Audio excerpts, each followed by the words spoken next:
Hora Diários. Os detalhes da grande história militar. Um programa de Sérgio Veludo Coelho, com a participação de Paulo Rezende Ribeiro.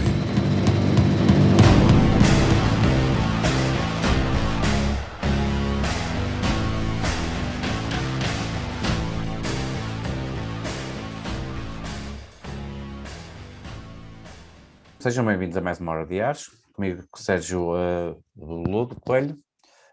Hoje voltamos ao nosso formato normal, com um convidado que não é nenhum de nós dois. Na semana passada foi uma exceção. Também servimos desta plataforma para promover o nosso próprio trabalho, como que somos investigadores e também podemos utilizar a nossa plataforma para promover e para mostrar o trabalho que nós temos desenvolvido. Não se esqueçam dos rituais do costume: subscrever a Rádio Transforma, os conteúdos de desporto, política, sexualidade, economia. Existe uma panóplia enorme de conteúdos na Rádio Transforma que vocês podem assistir, portanto é só subscrever e no nosso deixar o gosto e partilhar e comentar, acima de tudo comentar, que nós gostamos de ler comentários. Vou passar a bola ao Sérgio apresentar o nosso comentário de hoje. Obrigado, Paulo, mais uma vez por seres o homem que dá o pontapé de saída, depois passa para mim e muito agradeço. Realmente, antes de apresentar o nosso convidado, nós temos começado a transformar numa plataforma que já não, inicialmente era a narrativa das batalhas, não sei, qualquer dia retomamos, e os programas evoluem. E agora trazemos projetos, trazemos experiências, que é o caso hoje, de coisas até pouco usuais, no bom sentido da palavra, e já vamos ver porquê. Até era algo que estava em falta desde há muito tempo, de falarmos de um determinado tipo de atividade, que está ligado entre a recreação histórica e o desporto, e com uma pessoa que é uma autoridade no assunto, que eu passo já a apresentar com todo o gosto e com muita honra, que recebo aqui o Sr. Coronel Francisco Camacho, de especialidade da veterinária militar, na situação da reserva. Penso eu, Sr. Coronel, interrompa-me se eu estiver incorreto. Eu e o Sr. Coronel somos amigos no Facebook já há anos. E o Sr. Coronel também tem a paciência de nos ouvir desde há muito tempo na Hora Diários. Mas também uma das razões que trago aqui o Sr. Coronel, e muito agradeço e muito nos honra a nós e à Rádio Transforma a sua presença, no sentido em que também pratica algo que nós já tínhamos mencionado, não em profundidade, que é a prática do arco histórico, não é? No sentido desportivo e também da recriação ou da história viva. Ou seja, conjuga uma atividade que está federada em termos desportivos, mas que também tem passado também por, digamos assim, algo de, digamos assim, de bons momentos em que integra ou entra dentro da história. Sr. Coronel, eu não vou monopolizar a palavra, porque eu tenho um bocado toda a gente já deve estar farta de me ouvir dizer isto, que eu tenho que me disciplinar a mim próprio, e passo a palavra ao Sr. Coronel, de facto, para nos fazer um pouco esse historial. Primeiro, eu acho que tenho muita curiosidade também, um pouco, temos aqui tempo, de saber o que é a veterinária militar e depois passarmos ao arco. Se entender por isso, não ficamos só pelo arco e como entender, a palavra é sua, o espaço é seu, já sabe que isto decorre da maneira mais natural possível. Sr. Coronel, por favor. Bem, muito bem, muito bem. Antes de mais, naturalmente, agradecer este convite ao professor Sérgio Veludo Coelho e ao Dr. Paulo Ribeiro de Barros e à Rádio Transforma, à Hora Diários, dar os parabéns pelo brilhante programa que, na minha ótica e dos amantes da história militar, têm vindo a desenvolver durante cento e muitos programas, já com uns anos de existência, e que se vai redescobrindo, e vamos nós, espectadores, mais ou menos ativos, redescobrindo várias facetas da história militar e que passam por várias coisas que eu tenho recomendado a uma série de amigos, que têm a ver com a nossa maneira de pensar, neste meu grupo de amigos, maneira de estar, que vai desde a recriação histórica à história viva, ao modelismo militar, aos temas da história viva de Portugal, da história bélica de Portugal, da história dos conflitos na Europa e no continente americano, e portanto tudo isto é um regalo para os ouvidos de quem, como eu, somos apenas meros curiosos destas atividades da história, e eu deixaria, parafraseando o professor Sérgio Veludo Coelho, deixaria aqui cair os títulos. O meu nome é Francisco, e acabava com o título de coronel e com o título de doutor e de professor. Eu faço-vos apenas uma pequena súmula do que é que tem sido a minha vida e a minha atividade profissional e como é que isto me leva ao ponto da conversa de hoje. Eu sou de profissão médico veterinário, filho de um médico veterinário, e portanto esta coisa da medicina dos animais, das cirurgias, das agulhas, dos medicamentos, cresceu comigo. Já não me lembro quando foi a primeira vez que vi e que participei como acompanhante com o meu pai. Lembro-me da primeira cirurgia que fiz sozinho. Hoje em dia seria preso por causa disso, mas como estamos no tempo das prescrições, eu fiz a minha primeira cirurgia, uma cesariana, numa vaca, quando estava no 3º ano da faculdade. O curso foram 5 anos, eu formei-me em 84, fiz-la sozinho, porque o meu pai estava doente, e eu estava tão habituado a fazer aquilo, e era uma urgência, e tive que a fazer, e felizmente correu tudo lindamente. E ainda por cima, o dono ficou satisfeitíssimo, os bichos sobreviveram, a cria e a mãe, e o dono pagou alegremente a conta. E, portanto, a partir daí, a minha vida estava traçada, embora eu já estivesse na faculdade, mas estava traçada para uma perspectiva de cirurgia e por aí fora. Quando eu me formei, em 1984, lembram-se que estávamos 10 anos envolvidos da Revolução dos Cravos, do 25 de Abril, e a minha paixão nessa altura, e hoje, eram os cavalos. Nessa altura havia muito poucos cavalos e muito poucos cavalos de desporto em Portugal, porque não era politicamente correto, politicamente aceitável e, portanto, naquele período pós-PREC, havia poucos cavalos. E eu decidi que a minha vida iria passar pela medicina veterinária dos equídeos. E então fiz aquilo que hoje modernamente se chama um estudo de mercado. Onde é que há cavalos para eu trabalhar? O meu pai trabalhava no Alentejo, a família é originária do Alentejo, e eu, para não fugir à regra, não sou perfeito porque nasci em Lisboa. Portanto, se tivesse nascido no Alentejo era mais perfeito do que o que sou, mas perdoem-me esta brejeirice, mas eu considero-me alentejano, português, acima de tudo, e com muito orgulho de família ancestral no Alentejo, datada desde os tempos do Dom João de Portela, que veio da Marca da Nóbrega, no norte, estabelecer-se no Alentejo, estabelecendo a vila de Portela, Dom João Pérez de Abuim, ou Dom João de Portela, e é aí que a minha família está perfeitamente descrita ao longo dos séculos. E, portanto, o estudo de mercado levou-me a duas possibilidades. Onde é que havia cavalos? Havia no Exército e havia na Guarda Nacional Republicana. A Guarda Nacional Republicana com um efetivo muito maior, e o Exército com uma perspectiva de desporto muito mais evidente nessa altura.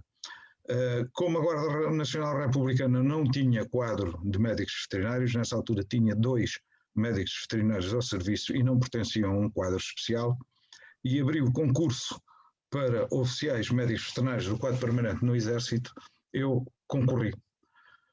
Concorri 2 vezes. Da primeira vez concorro e ameaçaram-me, no bom sentido, que iria ser colocado nos Açores, em Santa Margarida, ou ironia das ironias, no Porto. Como eu nessa altura da minha vida tinha ido poucas vezes ao Porto, e no Porto havia apenas os cavalos perto do Regimento de Cavalaria de Braga, que nessa altura eram cerca de 20 cavalos, não me entusiasmei, desisti do concurso. Desisti do concurso e, entretanto, sou incorporado como um miliciano e faço o curso especial de oficiais milicianos em Tavira. A minha ligação começa no destacamento de Tavira do Regimento de Infantaria de Faro, naquilo que era o antigo Centro de Instrução de Sargentos Milicianos e que estava transformado em Centro de Instrução de Oficiais Milicianos. Eu e mais 13 jovens veterinários apresentamos-nos no tempo do serviço militar obrigatório para cumprir o serviço militar obrigatório. Conhecendo a realidade militar, por dentro, resolvi voltar a concorrer no ano seguinte, porque efetivamente dos meus colegas e na altura camaradas veterinários, um foi para o Porto porque a namorada veterinária também trabalhava lá, ninguém foi para Santa Margarida e ninguém foi para os Açores. Portanto, aquilo que tinha sido uma ameaça que me tinha levado a equacionar a mudança ou a hipotética mudança do meu paradigma de vida da altura não se verificou e eu, colocado na Escola Prática do extinta Escola Prática do Serviço Veterinário Militar, no Rio Seco, em Lisboa, já não existe, acabo por ser deslocado para o Hospital Militar Principal, na Estrela, para fazer a inspeção dos alimentos para o serviço do Hospital Militar Principal. Volta a abrir, como disse, o concurso, que era anual, para ingresso no quadro permanente, e eu, já sabendo mais alguma coisa da tropa, volto a concorrer, fico em primeiro lugar, não sei, entretanto, ter sido colocado como aspirante na Escola Prática de Cavalaria em Santarém, onde sou submetido a um ritual de praxe, da praxe boa. Hoje fala-se da praxe, enfim, por infelizes acontecimentos de há uns anos atrás, mas da praxe boa em que, antes de me levarem ao comandante, sou o general Golão de Melo, na altura coronel, o comandante de esquadrão disse-nos: o senhor não está em condições, não está devidamente uniformizado para se ir apresentar ao nosso comandante. E pega-me na boina castanha e saca do isqueiro. Nessa altura toda a gente fumava dentro dos gabinetes e toda a parte, e sacrifica-me a minha boina castanha no cesto dos papéis e impõe-me uma boina preta da cavalaria com as fitas amarela e vermelha da cavalaria.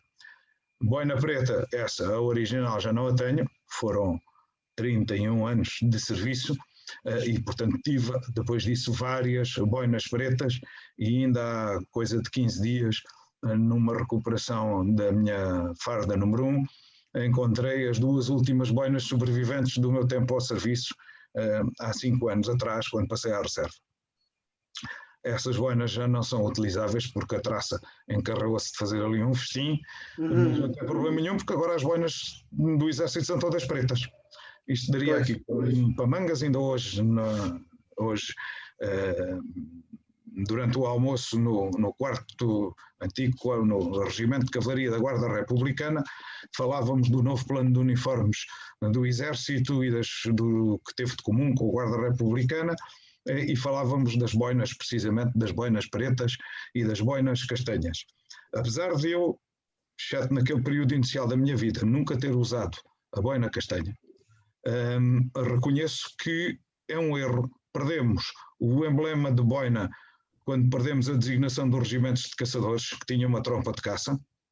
Eu lembro-me do Regimento de Caçadores 5, aqui em Lisboa, ao alto do Parque Eduardo VII, perto do Corte Inglês. Quem conhece Lisboa sabe o que estou a falar. Está lá instalada a Universidade Moderna.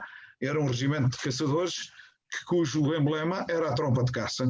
Vinha da herança direta da Guerra Peninsular, dos nossos galos de combate, das nossas unidades de caçadores. E a boina castanha vinha da mesma herança. Era o que nos restava do uniforme castanho dos nossos caçadores, que batiam em velocidade de tiro os seus inspiradores regimentais, ou seja, os rifles ingleses.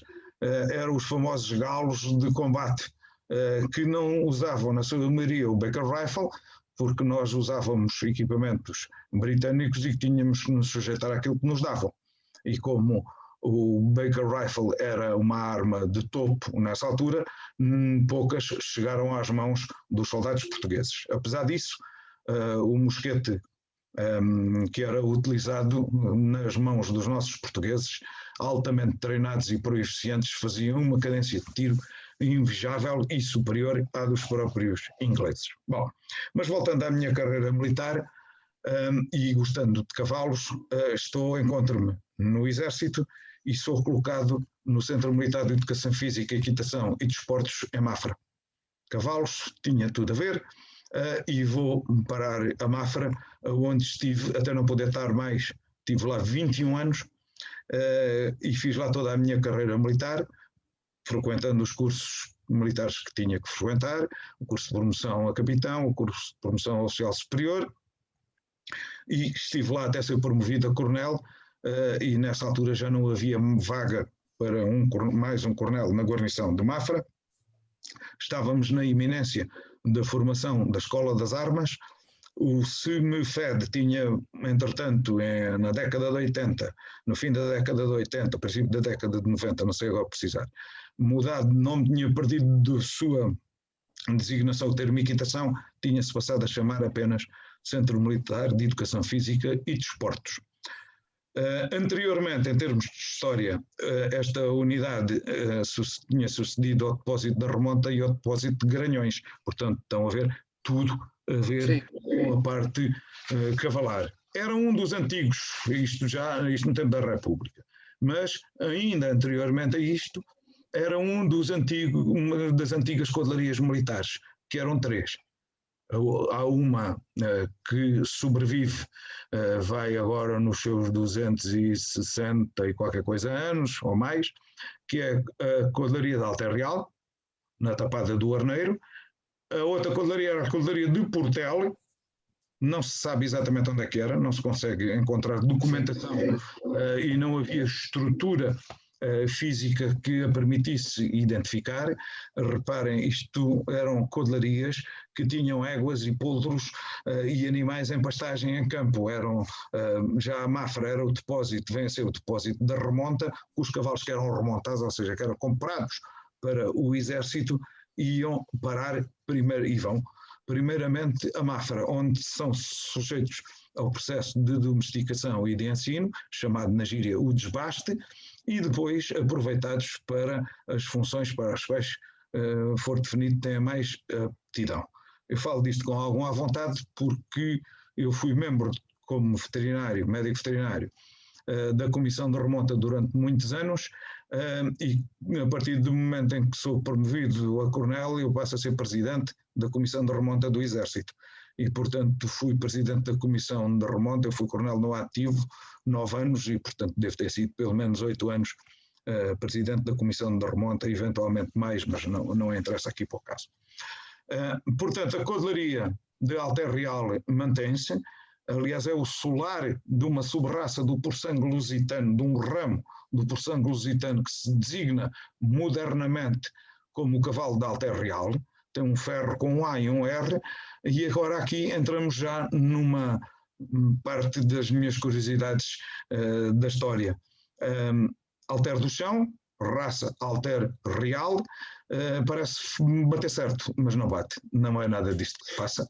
Alter era uma vila, e é, uma vila com pouco significado, no Alentejo,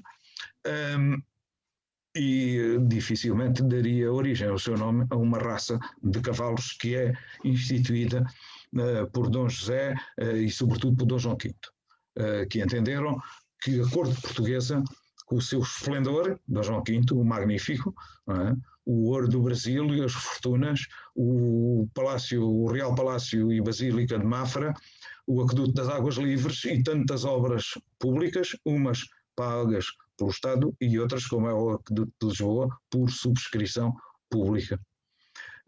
O rei Dom João V manda construir o Palácio, Basílica, Convento de Mafra, e tem variedíssimas histórias. Uma delas tem a ver com os carrilhões de Mafra, que foram restaurados há pouco tempo e que é um deleite ouvi-los, até a treinar, como eu ouvi durante anos e anos e anos a trabalhar ao lado, na Tapada de Mafra.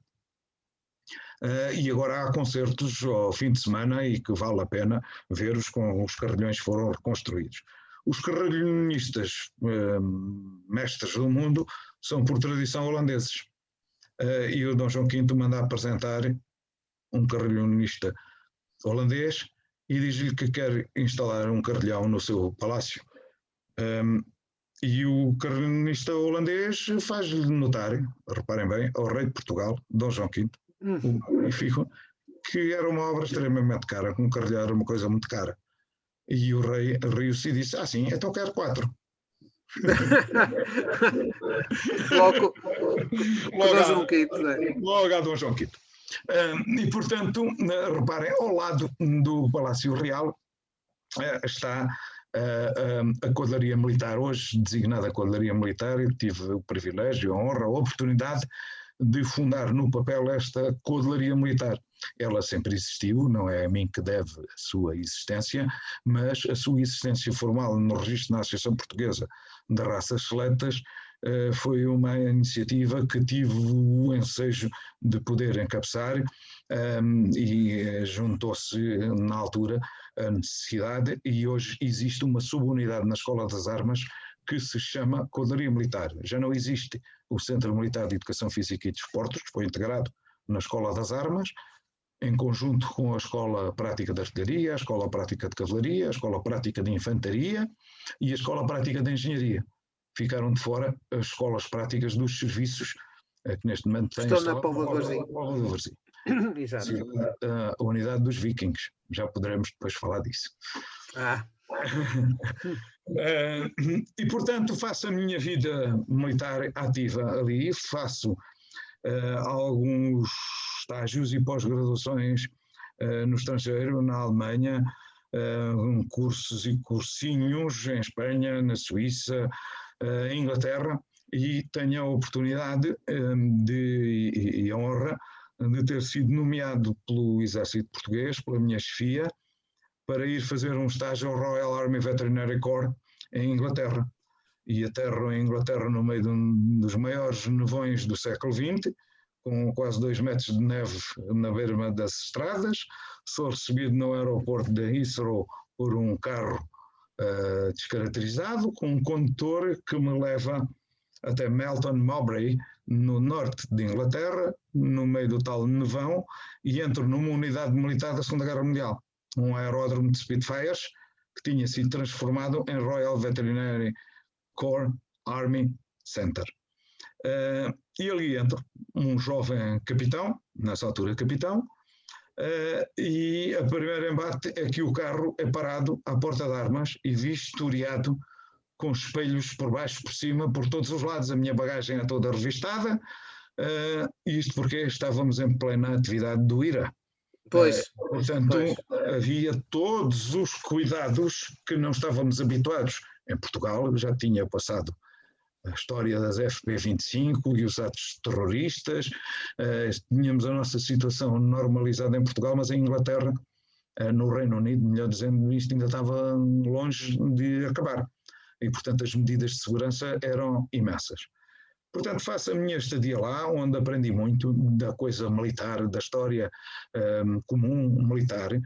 Fui uma curiosidade para os oficiais ingleses que lá estavam naquilo que era o equivalente ao nosso Centro Militar de Equitação em Mafra, que também a determinada altura foi chamada Escola Militar de Equitação, tínhamos esquecido aqui de mencionar, onde se passavam cursos de instrutores e de monitores de equitação, e aquilo que me apercebi é que nós tínhamos e temos cursos de ajudantes de monitores de equitação, cursos de monitores de equitação, cursos de mestres de equitação.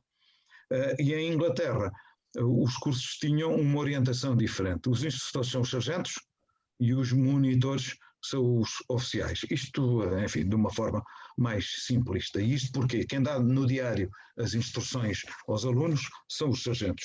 Quem verifica a qualidade da instrução e supervisiona são os oficiais. E daí que eles chamam aos sargentos instrutores, ao contrário de nós, em que os instrutores são os oficiais.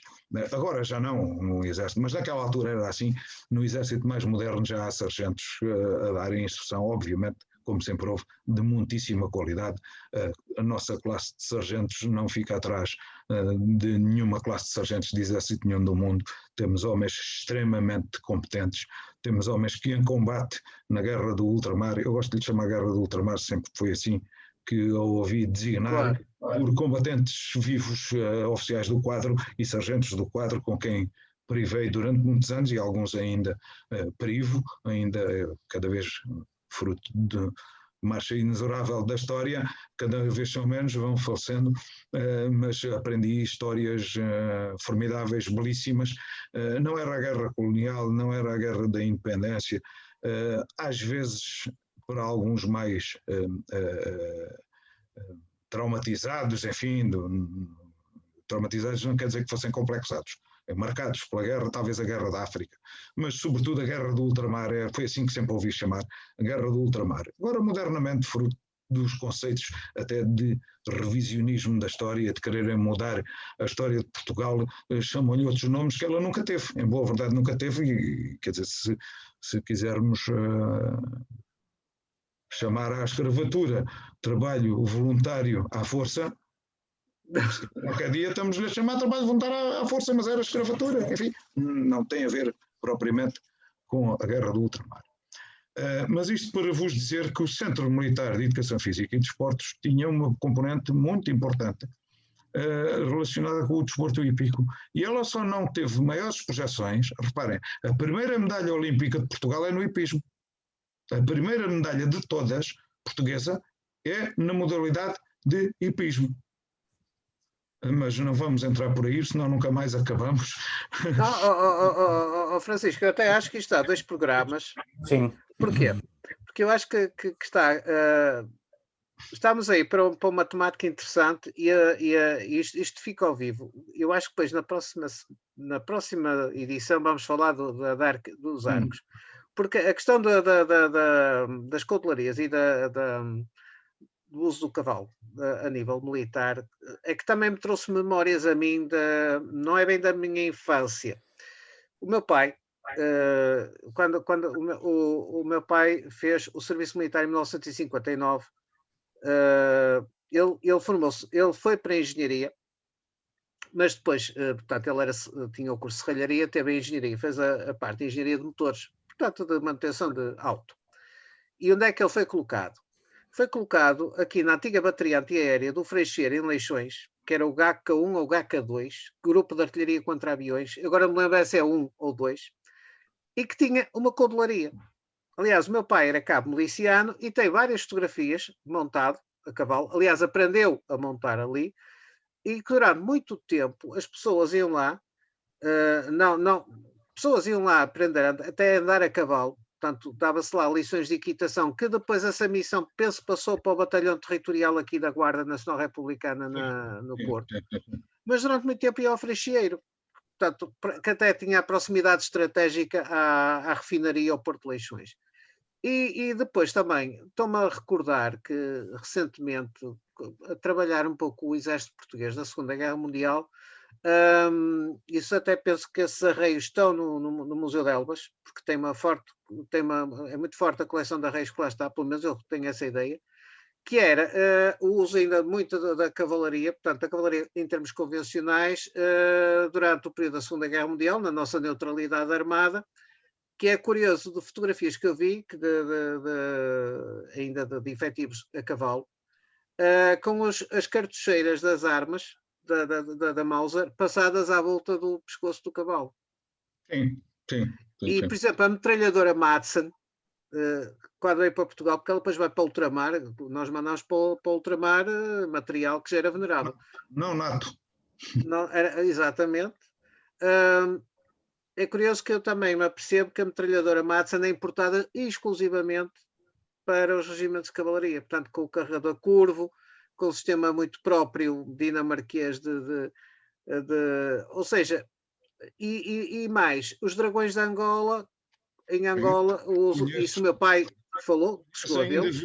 Comandantes, quem tivesse combatido lá a cavalo e com fotografias, são histórias vivas ainda neste momento. Conheço vários antigos oficiais milicianos e do quadro que estiveram nos esquadrões de dragões em Angola e em Moçambique, e da sua evolução a cavalo. Aliás, há uma fotografia muito boa, enorme, gigantesca, em Alter do Chão, no Museu da Cavalaria de Altere, que este museu tem a ver com a parte hípica e começa com uma coleção do alemão mais português do mundo, Rainer Deinhardt, que faz as suas coleções e depois vende-as porque diz que doá-las, não é que ele precise de dinheiro, não faço ideia nenhuma, nem o conheço pessoalmente.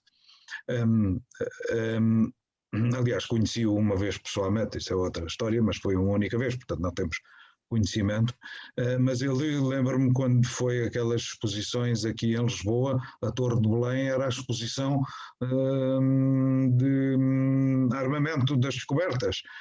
Não lembro já como é que se chamava a exposição, lembro que era o Dr. Lucas Pires, o Ministro da Educação, ou, enfim, estava relacionado com isso. Há umas edições de livros dessa.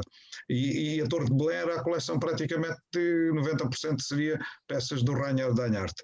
E dizia na altura que não doava aquilo ao Museu Militar e que não sei o quê, porque estas coisas sendo de graça depois ninguém lhes dava importância e iam parar uma arrecadação qualquer e nunca mais se viam, até que arranjassem um pavilhão, coisa para se expor. Isto é o que acontece a muitas coleções particulares que são doadas a quem devia curar, acima de tudo, do património nacional, mas que depois, por insuficiência de verbas, de pessoas e de pessoas qualificadas e de lugares, isto acaba tudo encaixotado, enfiado numas caves, não sei o quê, até que se esqueçam daquilo, ou até que um carola venha a descobrir aquilo e consiga os dinheiros suficientes para pôr em exposição. Estou-me a lembrar do nosso amigo Regalado, agora nos Açores, o trabalho notável que tem feito no Museu Militar nos Açores. É uma pessoa que sabe de armamento e já publicou livros, de o apresentar, e está a fazer um trabalho notável nos Açores. Ainda tive a oportunidade, eu visitei a unidade há 30 anos ou coisa assim, onde tinha uma exposição de armas, ainda por cima todas mal catalogadas, porque alguém limpou aquilo e pô-los no sítio com a legenda errada. Imaginem uma pistola metralhadora alemã Schmeisser catalogada como a Thompson americana. Ou seja, tiraram-nos, limparam-nos e depois puseram no sítio qualquer, os soldados. Era uma exposição artística, decidiram fazer uma exposição artística nos Açores, uma instalação, exatamente. Estamos a falar dos cavalos e da artilharia. Eu devo dizer, antes da motorização, e a motorização não é uma coisa tão antiga às vezes como se possa pensar. Se pensarmos no início da Segunda Guerra Mundial, a quantidade de efetivos montados que a Wehrmacht tinha era uma coisa assombrosa. Nós estamos a falar da Guerra Relâmpago, da Blitzkrieg, da mecanização, do Opel Blitz, caminhão perfeitamente civil, adaptado a transporte logístico e de tropas. E dos carros de combate, Panzer 1, Panzer 2, que fazem a Blitzkrieg com os bombardeiros Stukas, por aí fora. Estamos a falar do que vem atrás. E o que vem atrás são unidades de artilharia e hipomóveis, tração e cavalos de tiro.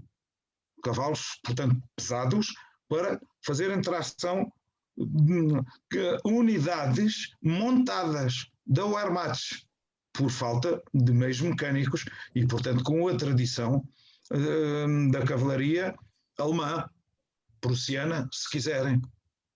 Ainda hoje existem cavalaristas desse tempo. Eu fiz uma pós-graduação em Hannover, onde tive a oportunidade de visitar cavalaristas que vêm do tempo dos prussianos, do tempo, melhor dizendo, neste caso, do Reino de Hannover, que dá origem à Casa Real Inglesa, como sabemos. E lá estão os unicórnios e toda a parafernália da cota de armas da Inglaterra, lá está em Hannover.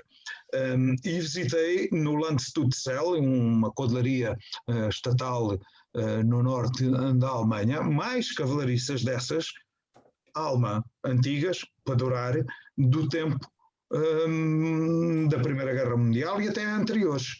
Portanto, havia uma grande componente hipó no início da Segunda Guerra Mundial, mas estamos a falar de dezenas de milhares de cavalos.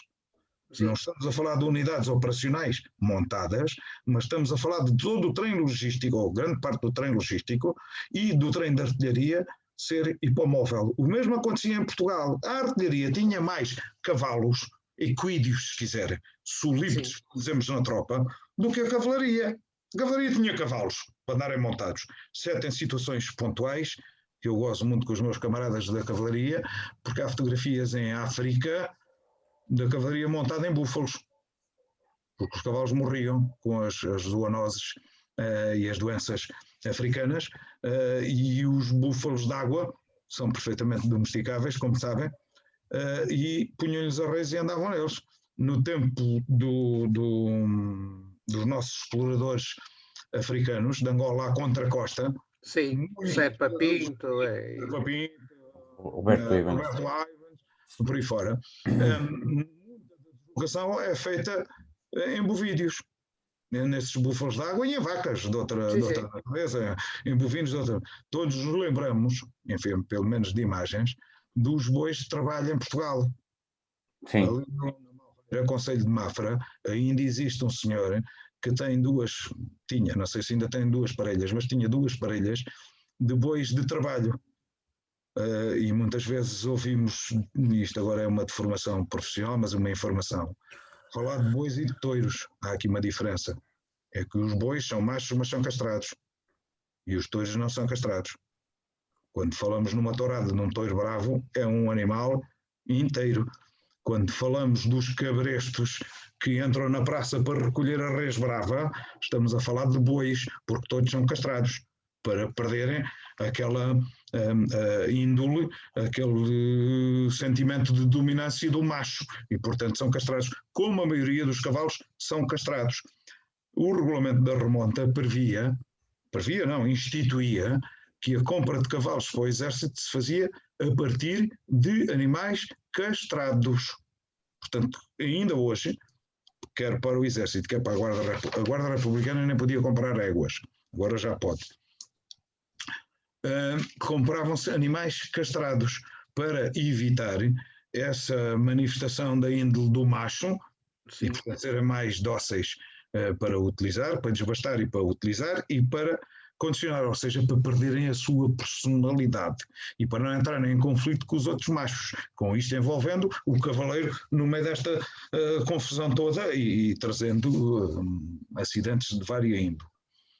Para além disso, evitava-se os aparelhamentos acidentais, no caso do exército, porque havia éguas, e há uma altura em que a nossa cavalaria fica tão paupérrima, nomeadamente por ocasião da Guerra Peninsular, que as nossas unidades de cavalaria não tinham cavalos. Estavam a fazer guarnição em fortalezas. Fortalezas. Foram fazer companhia aos pés de castelo. O regimento de cavalaria de Moura vai para a fortaleza de Elvas fazer papel de infantaria, e era um regimento de cavalaria de cavalos. Provavelmente. Vai para pé de castelo. Teria os cavalos dos oficiais, enfim, pronto. Há filmes isto agora já saltando, andamos aqui a saltitar nesta conversa, mas saltando... Isso é normal na hora de É muito habitual. Preocupado, nem tenho aqui notas nenhumas para falar. Não, estamos em plena conversa. Um dos encantos da hora de Ares é conversarmos. E isto é como as cerejas, ficam sempre coisas por dizer e surgem pérolas, que é como quando puxamos a cereja e vêm 3 cerejas num só pé. O meu avô brincava comigo, numa taça de cerejas, diz-me lá quais destas cerejas é que são da mesma árvore. E eu, garoto, infantil, tirava 2 à sexta, estas devem ser, são da mesma cor. E ele explicava-me que as únicas que tinha a certeza eram as que estavam ligadas ao mesmo pé.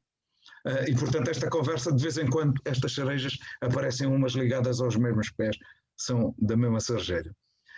Mas, portanto, a artilharia tinha mais solípedes, mais equídeos. Não quer dizer que tivesse mais cavalos. Pois. Uma zebra também é um equídeo, mas não é domesticável. As zebras não são domesticáveis.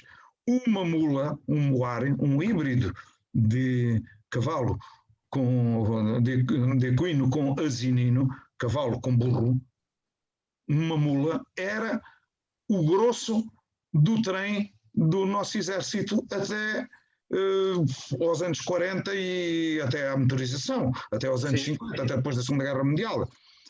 eram mulas.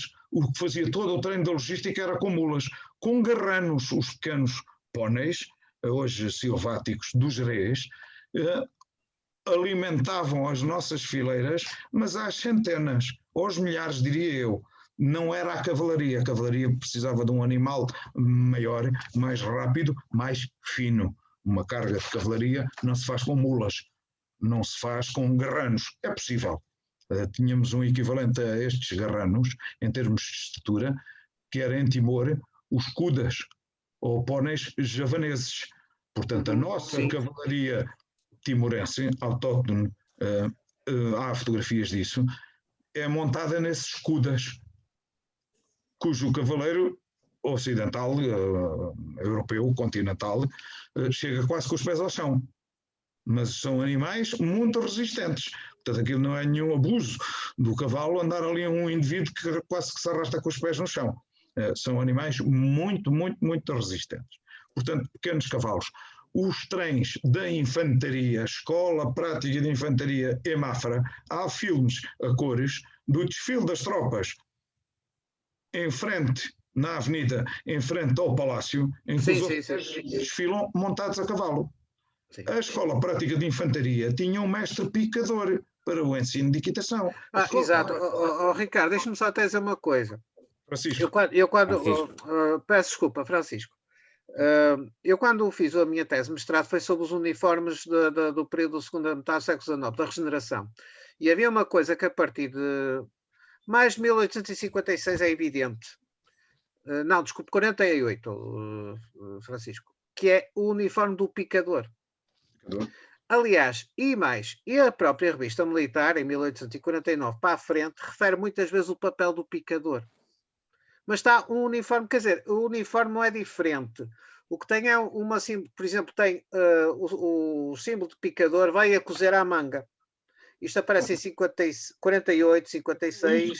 É o símbolo de instrutor, de monitor, instrutor e mestre de equitação, que é cozido aqui. O símbolo do picador é uma espada com um chicote cruzado. Um sabre da cavalaria são 2 sabres cruzados. Ainda hoje é. O do picador desapareceu. É um sabre e um chicote cruzado. O símbolo da equitação militar, que para monitor é prateado, para instrutor é dourado e para mestre de equitação é dourado com palmas, é um stick de equitação e um chicote de equitação cruzados. Pois. Esses é que se usam na manga, no braço. Um picador podia ser instrutor de equitação? Podia. Podia ser mestre de equitação? Duvido. Não conhecia alguns, 1 ou 2 picadores, já falecidos, nomeadamente um deles que era capitão, porque vinham do Serviço Geral. E, portanto, Francisco, o picador, exatamente. Era uma grande dificuldade. A função do picador qual era exatamente? Era um instrutor de equitação. Instrutor de equitação. Não andava ali a picar os cavalos.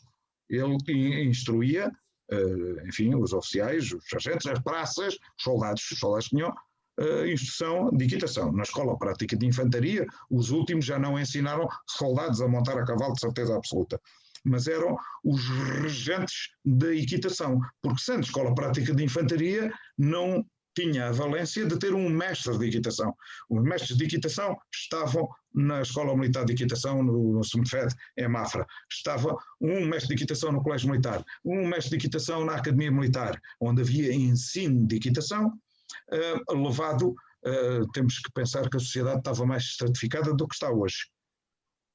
O curso de monitor de equitação era para sargentos, o curso de instrutor de equitação era para oficiais. O curso de mestre de equitação era por convite e tinham que ser previamente instrutores de equitação.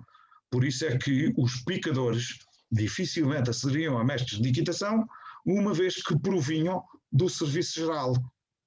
Eles dificilmente chegariam a oficiais superiores, ficavam-se ali em capitães, que era o limite daqueles sargentos que mais tarde vão à Águeda, à escola do Exército, para serem oficiais. Havia em Águeda uma unidade militar que transformava, no bom sentido, a carreira de sargento em carreira de oficiais. Isso exato. No Instituto... Era o IAM. Exatamente. O IAM. Porque, Francisco, nos regulamentos do século XIX, aliás, é curioso, por isso é que eu ponho a pergunta. Porquê? Porque não era só até nos planos de uniformes, a figura do picador era muito ambígua. Ou seja, no século XIX nós ficávamos sem perceber, se não fôssemos muito fundo, ele tinha um uniforme quase próprio, não era próprio, como eu volto a dizer, não tinha o desenho diferente de maneira nenhuma, tinha características próprias a nível da simbologia, mas nós ficávamos sem perceber se ele realmente era um oficial, se era um sargento, ficava ali num limbo. Podia Ou ser seja, podia. Não se consegue perceber, isto no século XIX. Podia ser sargento. Ficava ali isto, até mesmo em 1808, nos planos de 1885, de uniformes, 1892, que foi até onde eu estudei, portanto, desde o de 48 até ao plano 92, depois não fui mais à frente. De facto, a figura do picador evidencia-se porque tinha, de facto, as simbologias, mas eu nunca conseguia perceber, e só, mesmo na revista militar, quando se falava do papel de picador, ninguém dizia, os articulistas da revista militar, que deva-se dizer que tinha uma liberdade, que abstei-me a dizer se agora tem ou não tem, mas havia uma liberdade de manifestação na revista militar do século XIX notável, e de crítica e de muita informação científica. De facto, há algumas coisas, eu consegui fazer uma tese de mestrado a ler a revista militar por causa dos uniformes, e de facto, quando se abordava o papel do picador, ninguém era capaz de dizer ele é da classe de sargentos ou é da classe de oficiais. Isso de uma ou de outra, não era? O papel do picador era uma figura muito particular. Primeiro porque havia poucos. E depois tinha uma responsabilidade nas unidades, praticamente só respondia ao comandante. E mesmo assim, se o comandante não fosse da área dos cavalos, imaginemos uma unidade já mais moderna de infantaria, já com alguma mecanização, era natural que até o comandante não tivesse nenhum relacionamento com a equitação, ou com os cavalos, se quiser. Claro. O picador é que era o homem nas unidades que não eram de cavalaria, porque nas unidades de cavalaria não havia, enfim, século XX, já não havia picadores. Nas unidades de cavalaria eram instrutores de equitação, eram oficiais que eram enviados para a Mafra fazer o curso de instrutores de equitação, durava um ano letivo, sujeito eu instrutor de hipologia, de já nem sei de quantos cursos, muitíssimos cursos, e dava a cadeira de hipologia aos alunos dos cursos de monitores, ajudantes de monitores, inclusivamente, instrutores e mestres de equitação. Uma cadeira que faz curricular, que se chama hipologia, ou seja, o estudo à volta do hipos do cavalo. E, portanto, que ia desde o exterior do cavalo, noções de fisiologia, alimentação, cuidados primários com o cavalo, tudo. O que começava sempre a aula por dizer o que aqui estamos a fazer é formatar pessoas dedicadas à equitação em homens, com H grande, de cavalos, independentemente do género, e ter tido algumas alunas, até civis, senhoras. Mas como eu não sou apologista nem do novo desacordo ortográfico, nem desta moda de transformação da língua portuguesa em géneros, e digo anedoticamente para quebrarmos aqui um bocadinho o gelo, porque é que a autoproclamada presidenta do Brasil, quando veio a Portugal, não tratou o nosso presidente da República por presidente, e deixo aqui esta ironia. Era o camarada e o camarado.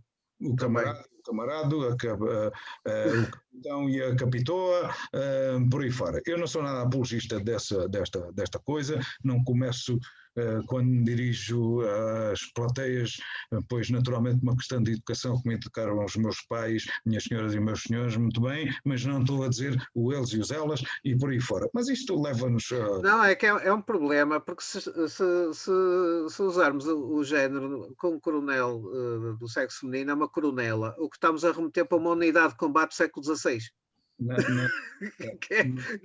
Ou seja, ainda mais, na gíria militar, uma coronela, e isto os meus camaradas que me ouvem ou que nos ouvirem percebem perfeitamente que isto não tem maldade nenhuma.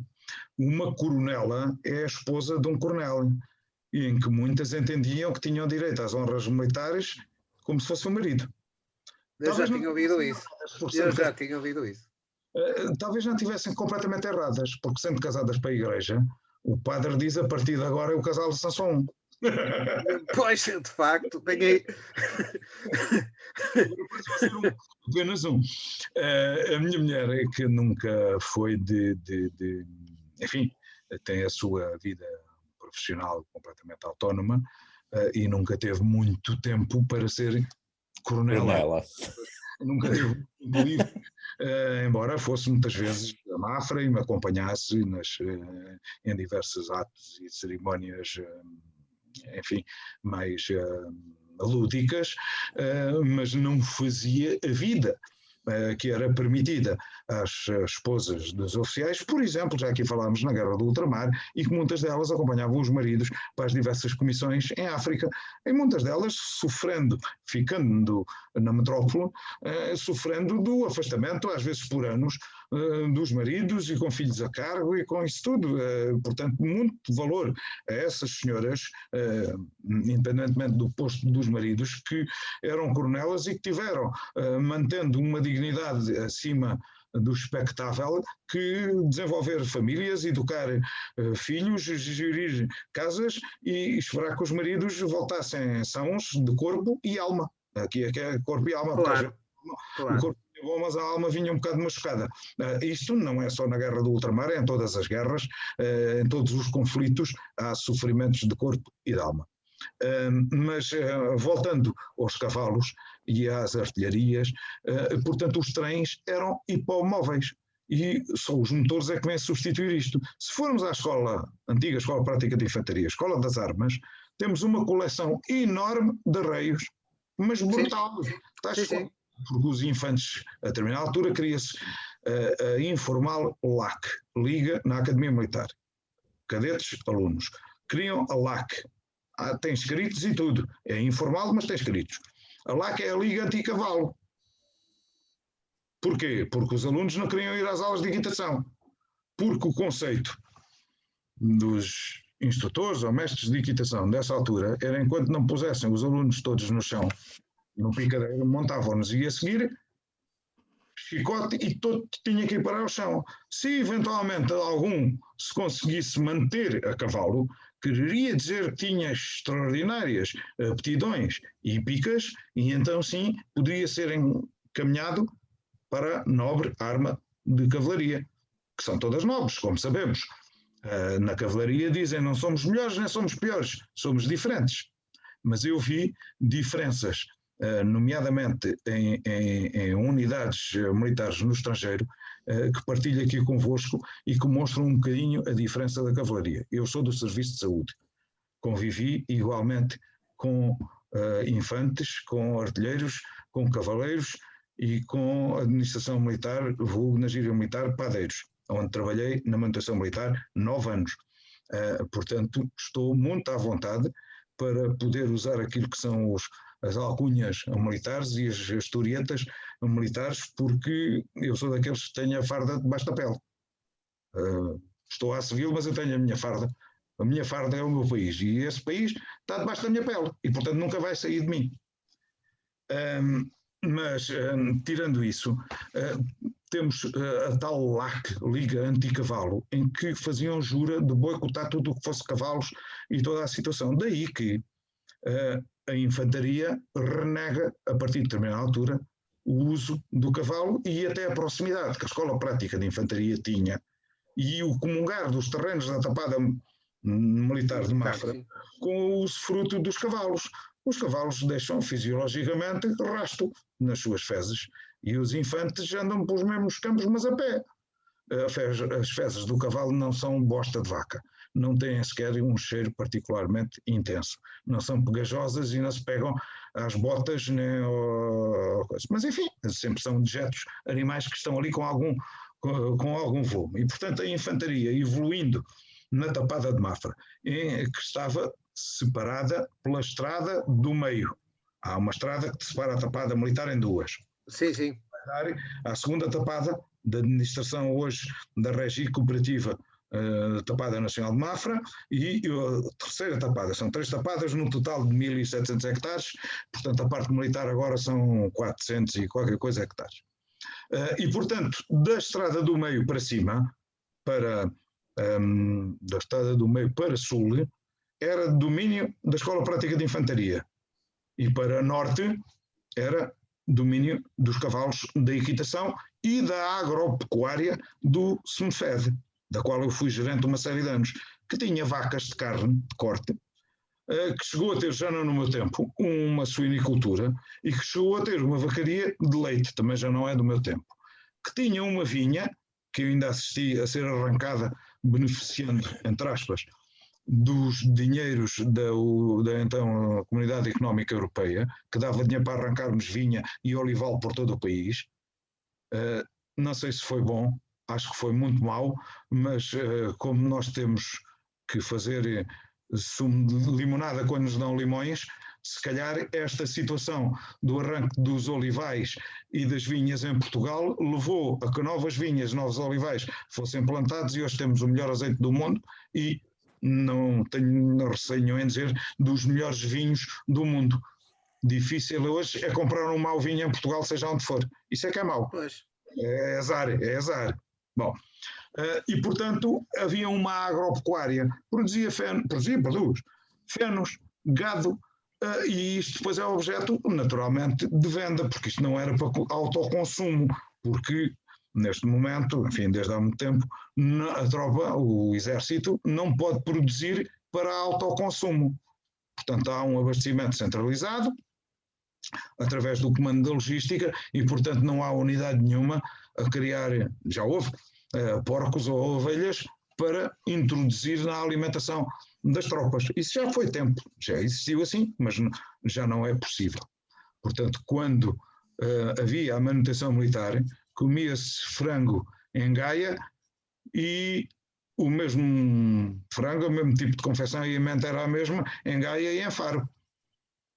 No centro de operações especiais em Lamego, comia-se a mesma emenda base que se comia em Mafra, porque estavam centralizadas as emendas e as compras. Havia vários fornecedores e havia vários polos depois da manutenção militar, nomeadamente no Porto. Ainda outro dia falaram aqui na Hora de Ares, na manutenção militar do Porto, já não existe a manutenção militar. Não, é o antigo arsenal. Sim.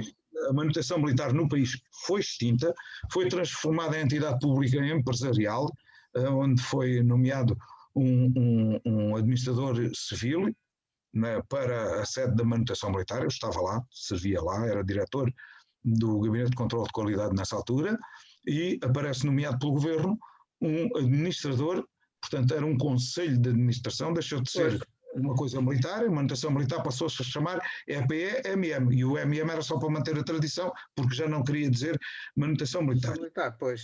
Tinha 2 militares como administradores e mais um civil. Era, independentemente da pessoa, uma excelente pessoa, quem lá esteve, mas era ao fim e ao cabo o comissário, desculpem a expressão, não, mas era o comissário político do governo, que estava numa grande entidade de gastos do Exército, porque com géneros para 20 mil militares e civis, convenhamos que são verbas avultadas. Não é só os géneros, porque a manutenção militar geria todas as messes, e as messes da tropa eram, está escrito isso, não fui eu que escrevi, pensões geridas como se fossem hotéis. Temos uma messe fantástica aí no Porto, perto de Santa Catarina, na Praça da Batalha. Na Praça da Batalha, já lá fiquei várias vezes. Há um dos andares, que agora já há uns anos que não vou, mas um dos andares estava devoluto, era inabitável por falta de obras. Ou seja, aquilo brevemente, alvitro eu com pena, se transformará numa unidade hoteleira privada. A localização é fantástica, os espaços, o restaurante da Cave, o refeitório geral, enfim, não é um refeitório, o restaurante do piso térreo, as salas de convívio, as suítes, os quartos, aquilo é tudo de uma dimensão muito generosa. Estar com uma localização fantástica, era uma das coisas que eu adorava ir ao Porto, era ir para a manutenção militar, dali à Rua de Santa Catarina, ia visitar a livraria, ia comprar livros, ia à loja de arte, enfim, adorava ir ao Porto e agora já há uns anos que não vou, mas espero em breve poder regressar. Pois nós queremos até a oportunidade. Eu também preciso ir aí abaixo, porque a última vez que estivemos os dois até foi na Liga dos Combatentes, no Forte Moncesso, não sei se recorda. Foi da vez que eu fiz a apresentação dos arcos, não, foi noutra. Não, foi noutro. Foi noutro, porque agora o programa sobre os arcos vai ser para a semana, de certeza. Sim. Nós estamos, costumamos dizer, estamos a aproximar-nos da pista. É mas há uma coisa que aqui foi. Tentativas de aterragem. Temos que aterrar. 4 vezes nos Açores para aterrar na horta e não conseguimos, tive que lá ficar mais 24 horas. Mas houve uma coisa, por acaso, que é isto que nos encanta na Hora de Artes. Nós pensamos numa coisa e depois sai outra. Por isso é que vai haver a ausência de roteiro ajuda Exato, e estes programas. O público depois fica a saber que ainda vamos. Os cavalos na tropa. Não, foi isso, porque nós estivemos a falar não do cavalo em função da arma de cavalaria, mas do equídeo, da mesma dignidade e necessidade, por exemplo, do cavalo de tiro ou de tração e da mula, que sacrificados para puxar peças de artilharia. Merecem o mesmo respeito que o cavalo. Sem logística, já o Napoleão dizia, os exércitos marcham sobre o estômago.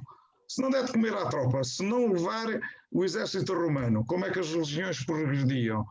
Com os 30 e tal quilos às costas, ou se tinham que progredir mais depressa, apenas com as armas, e depois o trem logístico atrás. Quem é que puxa o trem logístico? Ou bovinos, ou equídeos.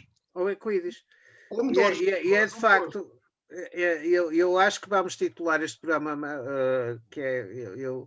depois vamos combinar isso, o público fica a saber que depois combinamos o título. O título é sempre no final. Sempre no final. Isso é que mais teses, nunca foi um título uma tese no início. É democrático. Normalmente é democrático. Tem que haver 3 votos sim. Ficaram aqui, que nós nunca tínhamos falado. Estou-me a lembrar de um termo completamente fora da caixa para isto, mas que faz todo sentido. Falaremos depois.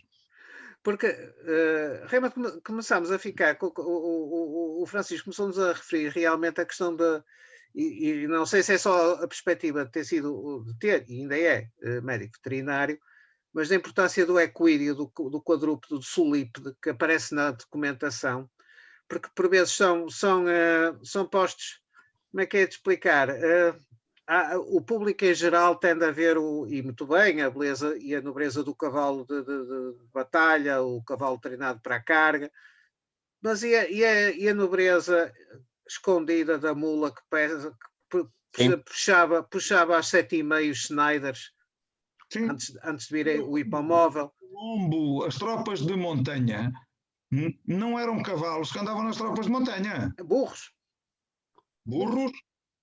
Ainda andam na Itália. Mulas com as peças de artilharia de montanha desmontadas. Uma levava uma roda, outra levava outra roda, outra levava o chariot, outra levava o cano, outras exatamente. Eu não sei se foi há pouco tempo, as tropas alpinas italianas ainda usam mulas. Eu vi uma automelara desmontada uma automelara das que tirámos agora de serviço 10,5, já tirámos há algum tempo. As automelaras que dava para desmontar. Eu vi uma automelara dessas na Serra Pilar desmontada até o último parafuso. Durante uma série de anos ia a Madrid a um congresso da veterinária militar que se realizava 2 em 2 anos e tinha um departamento de apresentações de história militar. E uma das apresentações que me marcou profundamente é de um coronel, que na altura ainda estava no ativo, de um coronel veterinário espanhol. Eles chegaram a ter 600 veterinários no exército espanhol.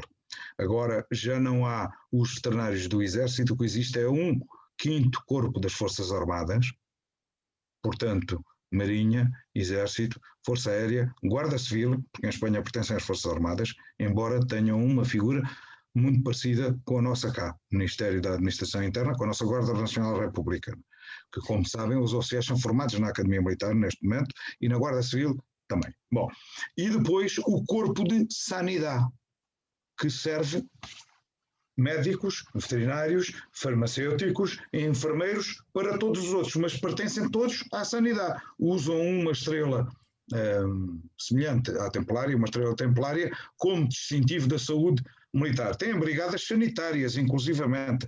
Têm um posto de pesquisa no Chile, no Círculo Polar Antártico, que só funciona uns meses por ano, que é quando aquilo é menos rigoroso em termos de frios. Desenvolvem um trabalho científico notável. Mas, dizia eu, um destes jornais apresenta um filme a cores, portanto estamos a falar após, naturalmente, muito depois da Guerra Civil Espanhola. Ele ainda estava no ativo e tinha sido veterinário das tropas de montanha a dorso, ou seja, todo o efetivo era de moares e alguns cavalos.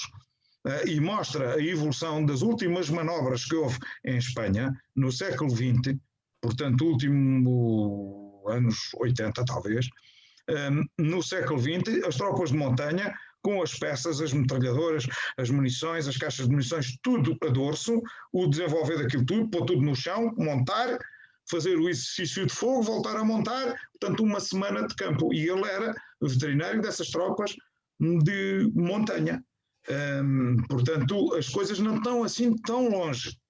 Não. Aqui há uns anos fui abordado por uma major veterinária do 101º Corpo dos Estados Unidos na Europa, no sentido de lhe explicar, fazer-lhe um briefing sobre a utilização em conflito dos cavalos, ou seja, os nossos dragões na guerra do ultramar. E isto porque para a aplicação de unidades montadas, unidades irregulares como elas são agora, montadas no Afeganistão. Porque nas montanhas o homem a pé tem dificuldade em progredir porque cansa-se muito e não consegue atingir velocidade. As motas não andam por ali e, portanto, só há uma maneira, o ataque pelo ar, seja de drones, seja de helicópteros, mas não tem homens no terreno. E então eles estavam a desenvolver uma tática, há um filme até depois sobre isso, sobre uma unidade de Rangers, uma pequena unidade, uma secção de Rangers, que depois se junta com os anti-talibãs e que ainda são tribos nómadas a cavalo. Deixo-vos aqui a pista para arcos nómadas e tiro de arcos nómadas a cavalo. É o próximo programa. É o próximo programa, exatamente. Por exemplo, os besteiros montados, arcos compósitos, arcos galeses, isto é o próximo programa, exatamente. Promete. Temos muito de conversar. Francisco, isto temos muito de conversar, mas volto a dizer, este programa foi bonito porque nos permitiu ver a dignidade dos equídeos, em todas as suas qualidades, porque eu, de facto, não consigo deixar de visualizar a pobre da parelha de mulas a puxar, ou duas, e o merecer o todo o respeito, como obviamente o cavalo garboso, negro, lustroso. O cavalo garboso é a mais nobre conquista da humanidade, não haja dúvidas nenhumas disso. Portugal, sabemos todos, foi obra de soldados, não há dúvida nenhuma, e grande parte dessa obra é feita a cavalo, sem dúvidas nenhuma. Somos um dos países mais antigos na produção cavalar, aquilo que hoje se chama o puro sangue lusitano, mais genericamente na gênese da nacionalidade e muito antes disso, que era o cavalo peninsular, é a gênese do puro sangue inglês, enquanto éguas, é a gênese, se olharmos para a estatuária romana, vemos pequenos cavalos, porque as pernas dos cavaleiros chegam quase ao chão, e não é só nas estátuas, é nas representações. Os nossos cavalos eram maiores, apesar de não serem grandes cavalos. E, portanto, os romanos, desde o tempo dos fenícios e dos romanos, os cavalos iam da Península Ibérica para serem espalhados por respectivos impérios. As tropas napoleónicas não foram exceção. As tropas britânicas também não, porque o que os franceses não levaram, a gente sabe que os ingleses levaram. E, portanto, sendo o cavalo a mais nobre conquista da humanidade, sendo a fundação da nacionalidade composta por Dom Afonso Henriques, por Geraldo do Sem Pavor e pelas suas respectivas hostes de combate, estamos a falar de hostes de combate com cerca de 1000 a 1500 homens. Não andavam a pé, não tenho ilusões. Não se ia fazer a Batalha de Ourique, que é no Alentejo, não é em Vila Chã de Ourique, no Ribatejo. Não se ia fazer ali um forçado no estante a correr a pé, não era com cotas de malha, com escudos pesadíssimos, com armas, com logística. Os forçados não se faziam a correr ali a pé, vamos ali dar umas pauladas nos mouros e agora voltamos. Isto era tudo dinâmica a cavalo. Estas hostes eram um misto praticamente único na história, que tinha a ver com as tropas mouras do Al-Andalus. O Al-Andalus é o fim dos califados na Península Ibérica, os almorávides, os almograves, por aí fora. Podemos depois até falar sobre isso. Mas a nossa hoste de Dom Afonso Henriques e a sua contemporânea, dito na minha história primária, que era um bandido, depois foi isentado pelo rei Dom Afonso Henriques por ter conquistado Évora, Geraldo, o Sem Pavor, eram hostes compostas por cristãos, por moçárabes, por judeus e por árabes. Os califados, as taifas árabes, não eram todos amigos debaixo da mesma bandeira. Havia taifas que eram aliadas dos cristãos, porque vivia-se, a parte mais perfeita daquele tempo é o reino do Al-Andalus, que é impossível de reproduzir, porque todas estas 4 profissões religiosas viviam em comum. Não é que se misturassem muito, mas misturavam-se. Mas viviam em comum sem grandes atritos. Quando começam os extremismos das fações mouras, islâmicas, isto desagrega-se tudo, porque até aí estava tudo bem. E, portanto, em vez de terem catado 5 ou 6 séculos, estariam, se calhar, até aos dias de hoje, se não tem havido os tais extremismos islâmicos daquela altura, que permitiu a tal reconquista cristã da Península Ibérica. Mas estamos a falar de hostes que progrediam a cavalo com um armamento ligeiro. Quando pensamos que cavalaria medieval é uns gajos com armadura, não. Isso só acontece lá por alturas de Alcácer Quibir. Tinham escudos? Tinham espadas? Tinham. Usavam muitas espadas? Duvido. Uma machado é muito mais eficaz. Uma massa de armas é muito mais eficaz. Aliás, no Alves Pereira, 1385, Batalha de Aljubarrota, a sua arma de eleição é um bico de corvo. É. Bico de corvo. É que a espada perde o fio no instante. Perde o fio, interfere com o punho e quando muito faz um corte, uma cutilada. E acaba por ir a resvalar. E resvalar, por isso começam a ressurgir as peças metálicas nas armaduras. Já tinham existido no tempo dos romanos. As placas, exatamente. E eles começam Estas hostes a cavalo manejavam a lança de punção e de contramassa, ou seja, tinham um peso posterior que permitia lancetar para a frente e rodopiar a lança e a massa que estava na ponta dar um impacto no cavaleiro ou peão. Exatamente. Para além disto, usavam arcos ditos nómadas, os tais arcos compósitos da herança árabe. Eu tenho um arco desses que mandei fazer no italiano. É um arco com madeira, aliás tenho mais que um, mas tenho um especialmente otomano que tem o meu nome escrito em árabe. E portanto isto vem do Império Otomano e chega à Península Ibérica. Não me venham dizer que o rei Afonso Henriques e as suas tropas usavam arcos longbow ingleses. Não, usariam, como usaram, da Borgonha, com o seu pai, o Conde Dom Henrique, arcos borgonheses, que não são longbows, são mais pequenos. E depois, estas misto de tropas usavam aquilo que era possível usar e que era eficaz, que era disparar a cavalo em velocidade, disparar à distância.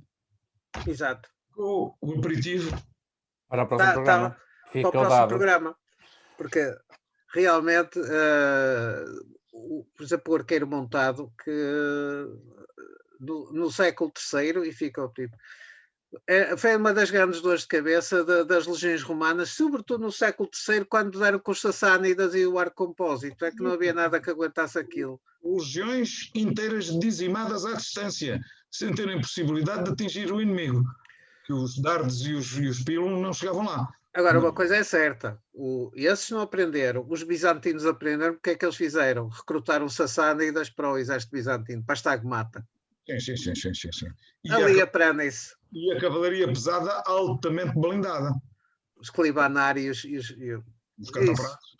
Os catrafatários. Isto tem pano para mangas. Nunca mais foi uma conversa ótima. Acabarmos hoje, é continuarmos sempre que quiserem e pudermos ir falando como quem come cerejas. Não, eu acho que sim.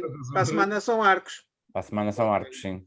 Para a semana são os arcos, porque já não vamos só falar de arcos desportivos, não.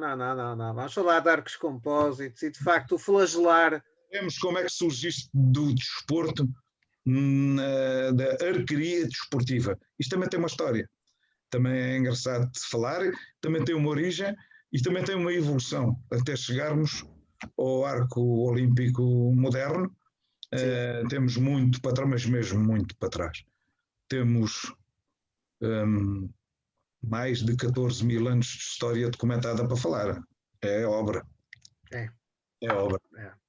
É das coisas talvez mais antigas. A seguir ao propulsor, alguém se lembrou que uma tripinha numa corda. O propulsor à talate. A seguir ao chuço, à pedra, alguém se lembrou, como o Sérgio acabou de dizer, de pôr um tendão agarrado a um pau e de projetar outro pau, viu que aquilo se espetava numa peça de caça que de outra maneira ele tinha dificuldade em capturar.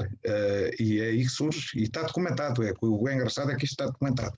Pinturas rupestres em grutas, e está perfeitamente documentado. Pontas em sílex, pontas em osso, as hastes e a parte dos arcos é a parte má dos arcos, é que não existem evidências arqueológicas, porque a madeira, um arco partido ou uma flecha partida não serve para mais nada, a não ser para pôr no lume. Pois. E se tivermos tempo, e agora já aterramos, mas se tivermos tempo, ainda vamos às bestas, porque muita gente pensa que as bestas estão na Idade Média. As bestas têm que ser só um programa. Pronto, haverá um terceiro.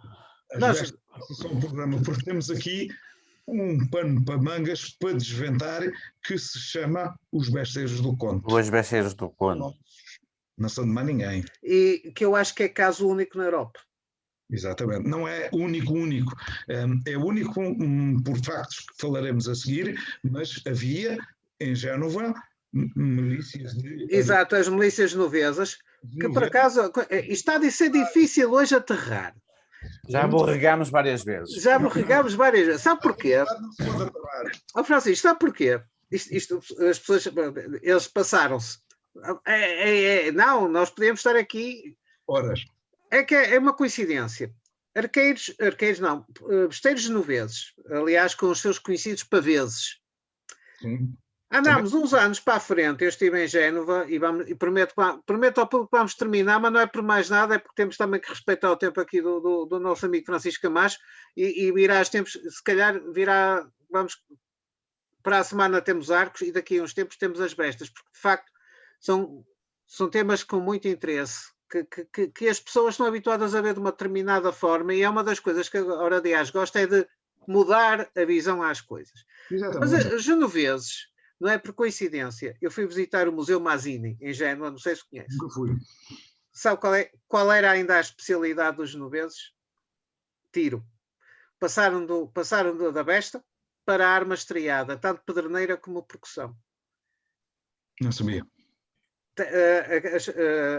Eu vi armas dos cacciatore genovese, aquilo pesava cerca de 6 quilos, eram fabricadas em Génova, de percussão já, mas tinha lá um exemplar de pederneiro, estriadas, que a beca à beira daquilo não é nada, aquilo era preciso pousá-la e aquilo não era para 250 metros, era para mais. Um forcado, parece os forcados da nossa tradição.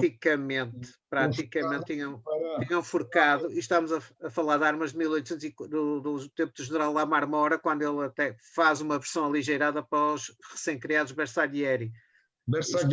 Exatamente. Sim. Não é, em Génova, o tiro, havia um certo culto do tiro. Portanto, a besta, não é nada de estranho. Agora, os nossos besteiros do conto há algumas particularidades. As pessoas não sabem quando se fala em Itália, o sangue do Sérgio começa a fervilhar, porque ele tem sangue italiano. Portanto, pois, exato. O meu trisavô por acaso era de Pádua, o que é o norte da Itália, portanto tenho lá aqui uma costela alguns que é lá do norte. Italo germânico. Portanto, em Pádua, Padovano. Francisco, tenho um enorme prazer tê-lo aqui pela primeira vez. Que não será a última, vai haver mais. Muito obrigado. Porque é assim, se me diz que há arcos e para bestas é preciso um programa, então... Siga. E agora também tem direito... Cria uma ansiedade quando há domingos em que não há. Fico ansioso. Porque há uma coisa. A única coisa que não vamos fazer aqui... Porque as bestas é uma coisa. Agora... as bestas não deixaram de existir, Francisco, mas têm 2 pés e andam no espectro político. Mas aqui não falamos de política.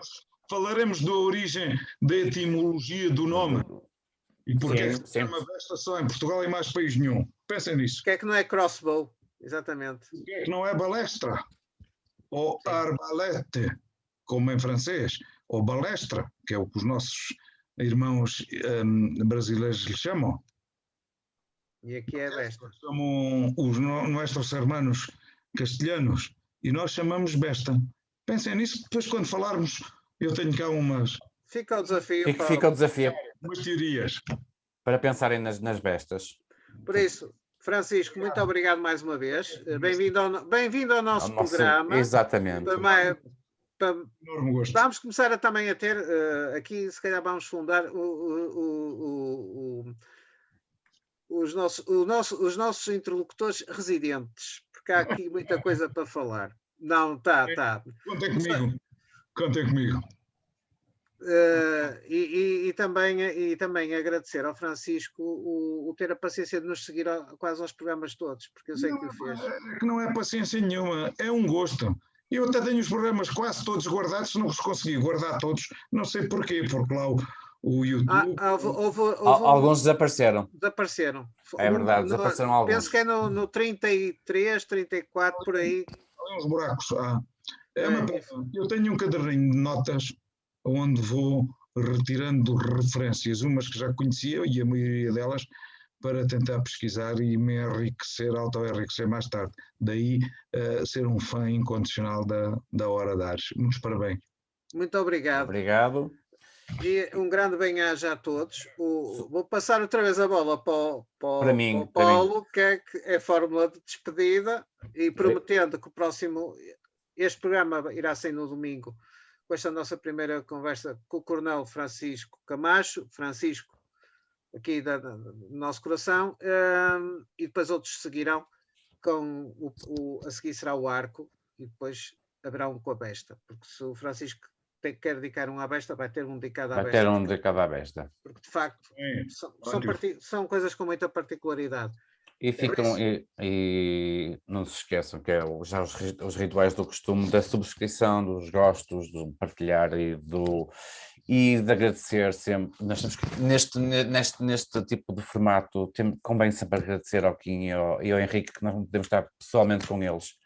E fica sempre aqui o nosso obrigado, porque eles são incríveis. E se existe a Hora de Ares é porque eles existem e nos possibilitam esta plataforma para nós podermos trazer pessoas incríveis como o Francisco e outros que já passaram por cá.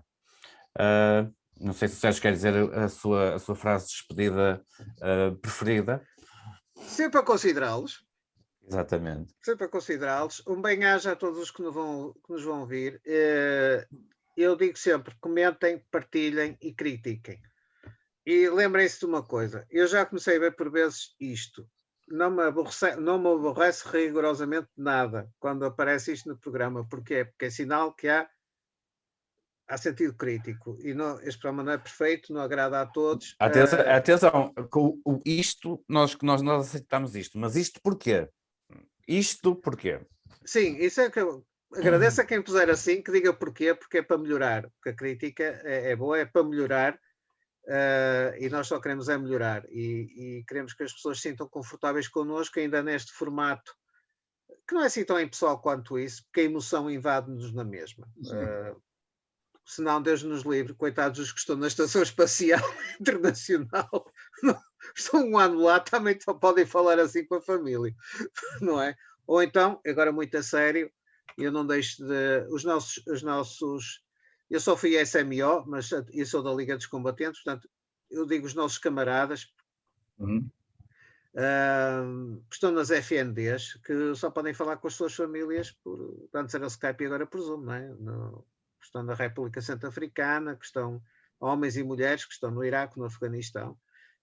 Às vezes nós dedicamos estes programas, eu sei que se calhar eles não nos veem, mas a intenção é que conta, porque são pessoas que estão a servir o exército português e não só, estão a servir as Forças Armadas e as missões de paz. E estão a lutar pela paz, exatamente, eu ia reforçar. Com grande risco pessoal.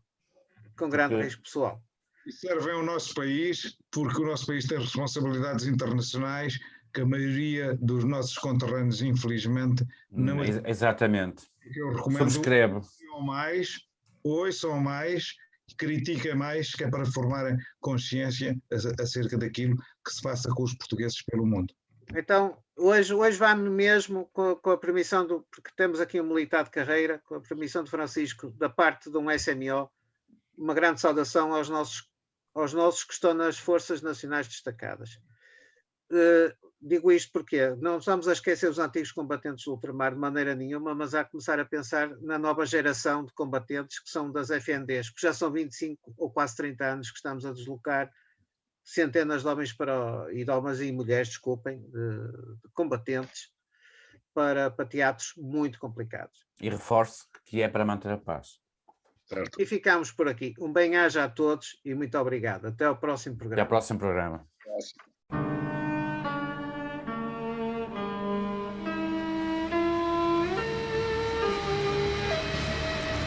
Hora Diários.